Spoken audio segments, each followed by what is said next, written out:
Hello, আসসালামু আলাইকুম ওয়া রাহমাতুল্লাহি ওয়া বারাকাতু। মোহাম্মদ ডক্টর ইউনুস বলতেছিলাম, বাংলাদেশ প্রধান উপদেষ্টা।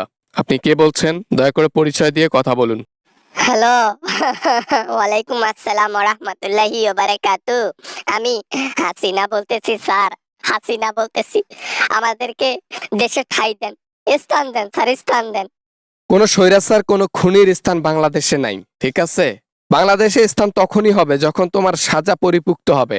সাজা গ্রহণ করো, সারেন্ডার করো, তাহলে দেশের মধ্যে থাকতে পারবা। তার আগে দেশের মধ্যে থাকতে পারবা না। এই বয়সে এসে যদি আমি সারেন্ডার করি স্যার, আমার জীবনের কিছু থাকবে বলেন?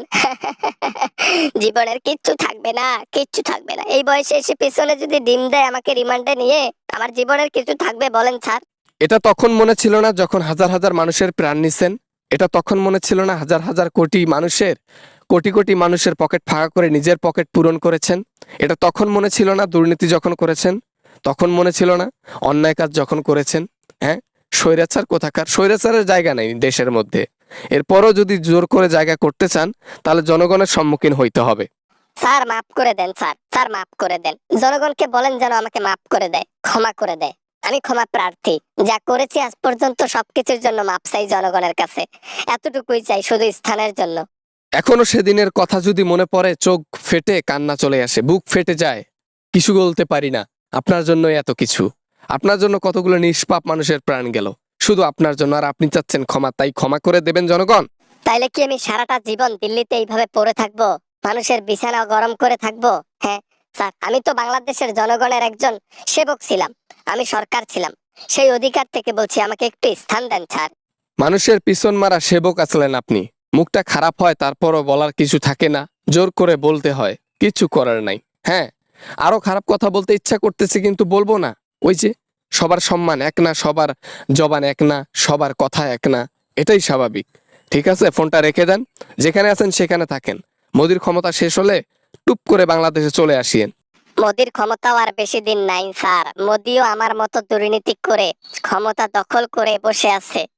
আমার চাইতে ওর অবস্থা ভয়াবহ হবে। আমি কোথায় যাব, কোন দেশে যাব, কেউ আমাকে ভিসা দেয় না। যে কর্মকাজ করেছেন সেটার জন্য পুরো বিশ্ব কেঁদেছে। পুরো বিশ্ব আপনাকে বরখাস্ত করেছে। আপনাকে কেউ ভিসা দেবে না। এমন একজন খুনিকে কেউ ভিসা দেবে না, কেউ না, কেউ না। বুঝছি, আমার জীবনটা তাহলে শেষ হয়ে গেল। আমি যে কি করব, ধুকে ধুকে মরতে হবে আমাকে, কষ্টে কষ্টে মরতে হবে আমাকে। আমি যে জুলুম করেছি, জনগণের উপর অবিচার করেছি, তার শাস্তি আমাকে তিলে তিলে পেতে হবে। হ্যাঁ, এইটা হচ্ছে আসল কথা, এইটা হচ্ছে মেইন কথা। যে কর্ম যেভাবে করে, তার শাস্তি সেভাবেই হয়।